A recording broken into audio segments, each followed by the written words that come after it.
يواصل التوتر في الأراضي الفلسطينية لليوم الثالث، ومن اختلف معه فإن هذه اللحظات على صعوبتها والرؤية والتواصل بينهم.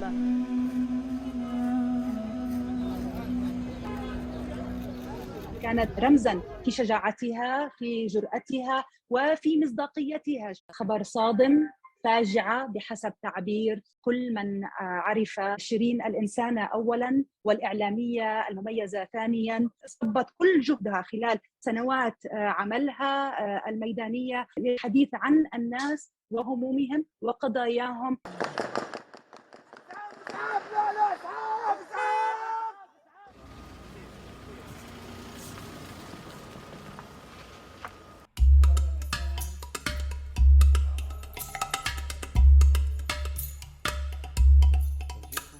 هنا قالوا أنك محظوظ وكتبت لك حياة جديدة، لأن الرصاصة يعني كادت أن تصيب القلب، ولكن الحمد لله. رسالتنا أننا مستمرون وسنكمل مسيرة شيرين، وهذا الرصاص لن يوقفنا.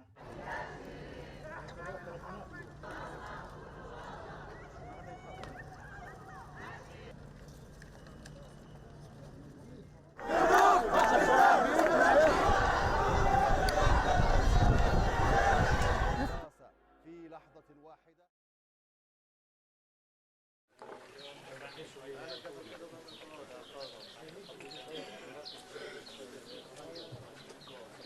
الموجودين